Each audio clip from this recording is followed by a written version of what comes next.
یہ گھرانہ میاں بیوی اور 3 بچوں پر مشتمل تھا جو جیسے تیسے زندگی گھسیٹ رہے تھے۔ گھر کا سربراہ بہت عرصے سے بیمار تھا۔ جو جمع پونجی تھی وہ گھر کے سربراہ کے علاج پر لگ چکی تھی، مگر وہ اب بھی چارپائی سے لگا ہوا تھا۔ آخر اسی حالت میں ایک دن بچوں کو یتیم کر گیا۔ ماشاء اللہ، پڑوسیوں نے سنت کی ادائیگی کرتے ہوئے ایک دن تو کھانا پیش کیا اور مزید 2 دن اور ان کی خدمت کی، مگر بعد میں اپنے کام کاج اور اپنی مصروفیت کی بنا پر اس گھرانے کو سب بھول گئے۔ چوتھے روز بھی وہ مصیبت کا مارا گھرانہ کھانے کا منتظر رہا، مگر لوگ اپنے اپنے کام دھندوں میں لگ چکے تھے۔ کسی نے بھی اس گھرانے کی طرف توجہ نہیں دی۔ جب بھی قدموں کی چاپ آتی، انہیں لگتا کوئی کھانے کی تھالی اٹھائے آ رہا ہے، مگر کسی نے بھی ان کے دروازے پر دستک نہ دی۔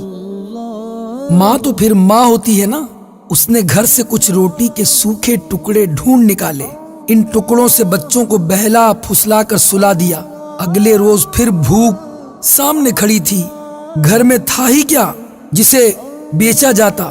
پھر بھی کافی دیر کی تلاش کے بعد 2-4 چیزیں نکل آئیں، جنہیں کباڑیے کو فروخت کر کے 2-4 وقت کے کھانے کا انتظام ہو گیا۔ جب یہ پیسے بھی ختم ہو گئے تو پھر جان کے لالے پڑ گئے۔ بھوک سے نڈھال بچوں کا چہرہ ماں سے دیکھا نہ جاتا۔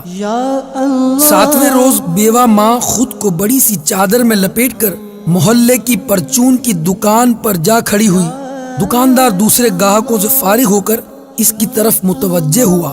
خاتون نے ادھار پر کچھ راشن مانگا تو دکاندار نے نہ صرف انکار کیا بلکہ 2-4 باتیں بھی سنا دیں۔ اسے خالی ہاتھ ہی گھر لوٹنا پڑا۔ ایک تو باپ کی جدائی کا صدمہ اور اوپر سے مسلسل فاقے۔ 8 سالہ بیٹے کی ہمت جواب دے گئی اور وہ بخار میں مبتلا ہو کر چارپائی پر پڑ گیا۔ دوا دارو کہاں سے ہو؟ کھانے کو لقمے ہی نہیں تھے۔ چاروں گھر کے ایک کونے میں دب کے پڑے تھے۔ ماں بخار سے آگ بنے بیٹے کے سر پر پانی کی پٹیاں رکھ رہی تھی، جبکہ 5 سالہ بہن اپنے ننھے منھے ہاتھوں سے بھائی کے پاؤں دبا رہی تھی۔ اچانک وہ اٹھی، ماں کے پاس آئی اور کان سے منہ لگا کر بولی، اماں بھائی کب مرے گا؟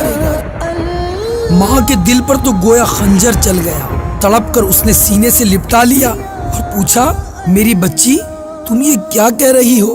بچی نے بولا، ہاں ماں، بھائی مرے گا نا تو کھانا آئے گا نا۔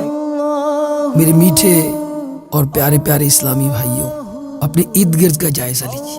کتنے سفید پوش ایسے ہیں جو شرم و حیا کی وجہ سے اپنے ہاتھ نہیں پھیلاتے۔ کتنے گھرانے ایسے ہیں جو اپنی ضروریات کو پورا نہیں کر پا رہے۔ جائزہ لیجیے، ان کی مدد کیجیے، اللہ آپ کی مدد کرے گا۔ صلو علی الحبیب صلی اللہ تعالی علی محمد۔